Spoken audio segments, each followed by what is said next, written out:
As we move into section 3.3.2, we're going to be interested in developing another derivative shortcut rule. And it's going to be based around the following motivation. That is, how would we go about finding the first derivative of something like x times e to the x?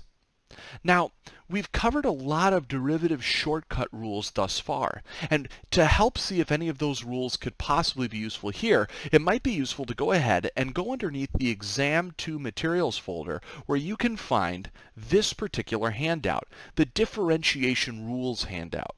Now, this will just give us a nice summary of all of the different rules that we've covered so far.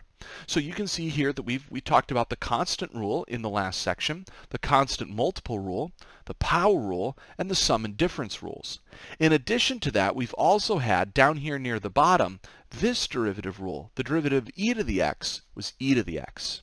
Now, as you can see by just quickly glancing over this particular handout, there are a lot of derivative rules that are on here, and we're going to talk about all of those. But let's not work too quickly and move too fast. We want to make sure that we understand what's happening here and slowly develop these rules as we recognize the limitations of the rules we already have. So as we take a look at the rules that we have available to us here, we'll notice that none of them really help us to address what we're dealing with here, which is something like x times another function containing x. Right? I can't use the power rule here because I don't just have x to a power. I can't use e to the x, the derivative for that, because I guess I'm kind of stuck.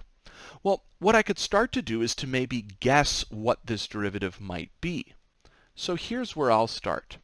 I'll say that we might guess that maybe in order to take the derivative of this particular function that has two things being multiplied in it, maybe I could just take the derivative of each of the pieces that I see. I mean, that would be kind of nice. If I think about how this kind of works in a sum, that's very much exactly how it works, right? If I have two things added, take the derivative of each piece. Two things subtracted, take the derivative of each piece. So maybe if I have two things that are being multiplied, I could take the derivative of each piece. So I might guess that maybe this is going to be 1 times e to the x. Notice 1 is the derivative of x, and derivative of e to the x is e to the x. So this might be a good guess. However, this is not correct. And we can figure out actually why this would not be a correct idea. Because we could see if this same sort of idea would translate to other functions that we know. So I'll say here, to see why this approach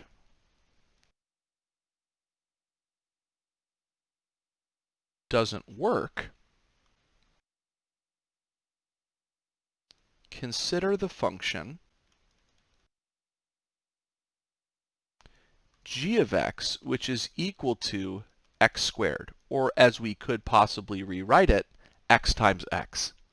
Now, we already know that if we wanted to take the derivative of the function of x squared, that would be easy to do with the power rule.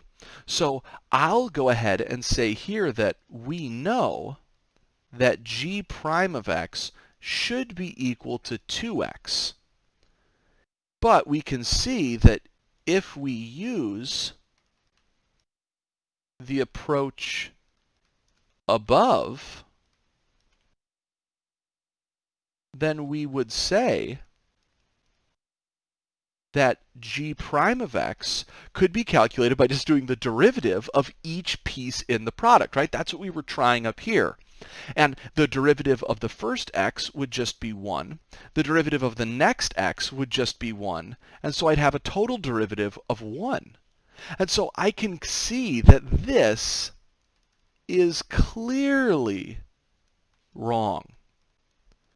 So what we're highlighting here at the beginning is that this particular approach of taking the derivative of a product by taking the derivative of each piece doesn't work. And we can tell that because we can use a function that we already know the derivative of and see that by doing this derivative of each piece, we don't get the same answer.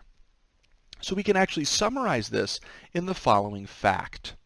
If I'm going to take the derivative, remember that's what this set of symbols here means, if I'm going to take the derivative of one function times another function, that is automatically, most certainly, not going to be the same as the derivative of the first piece times the derivative of the second.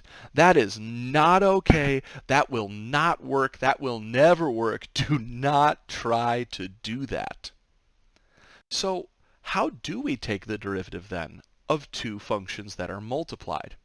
Well, this is the idea behind what we call the product rule.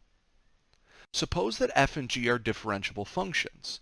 Then, if I want to go ahead and take the derivative of a function f of x times g of x, here's what the derivative will look like.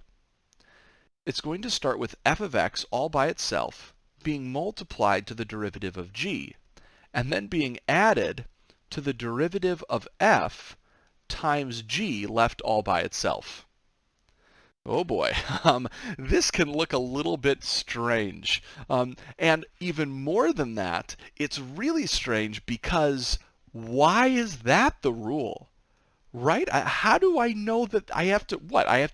This is so strange. I have two things that are added, and you can kind of tell they come in pairs here. I always have an f and a g, but in the first one I have one of the things with a derivative on it, and in the next pair I have the other one with a derivative. How do I know that this is the rule? Well, we'll cover that as we look at the proof in the next video.